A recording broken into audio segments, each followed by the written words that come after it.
Sanibingelela phansi sinamukele ababukeli lapha emakhaya kweSimanzonzo kuyintokozo enkulu futhi ukuthi nibe nathi la kweSimanzonzo lapho esinilethela khona indaba zamaskandi. Ngaphandle yokumosha isikhathi ake ngihlale kuze ngubathele zona ezoqala ezokuthi uvuke ngonyanyavo oluseqophelweni eliphezulu wokhuzi. UTshatha Ngobe obuye ashaye uhlelo lamaskandi olubizwa ukuthi uSigiya Ngengoma elingena njalo ngamasabatha. Uphinde ashaye uhlelo olubizwa ukuthi isidlo sasekuseni lapha hamba khona noNgcebo Mackenzie. Uthe ngonyanyavo lemoto olusha lwaka-Mercedes oluseqophelweni eliphezulu. Sokhumbuleka ukuthi uTshatha ungomunye wabantu abadlala iqhaza elikhulu kakhulu ekuthuthukiseni umculo kamaskandi eSouth Africa nasemazweni nje onke jikelele. Siyambongela uMakhathakhatha ngalezi zibusiso futhi ukuthi athole imoto eseqophelweni eliphezulu kangaka.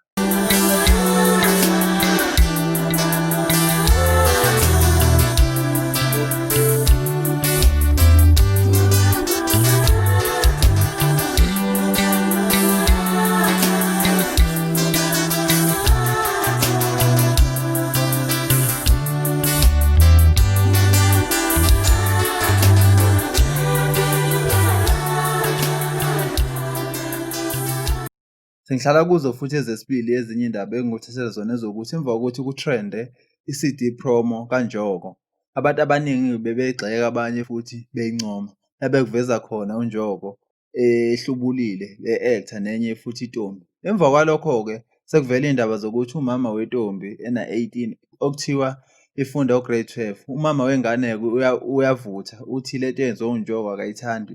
Wasithi futhi lonke lolu daba lolu luzolibeka ey'thebeni zomthetho. Wasethi futhi semazisile uNjoko uthi lento yenziwe engazi kodwa ubetsheniwe ukuthi le ngane yo-actor kodwa ubengazi ukuthi izohlambalaza kanje ivezele izwe, ivezele isithombe engesiso.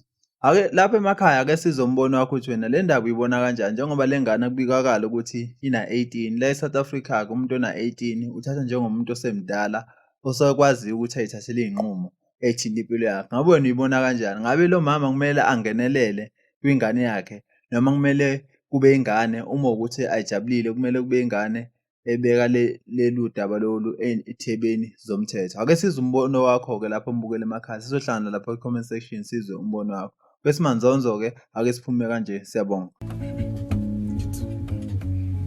Isikhathi esincane nje ujabulile othandweni esiningi sokukhala nokuhlala ucabanga ngaye. Isikhathi esincane nje ujabulile othandweni esiningi sokukhala nokuhlala ucabanga ngaye.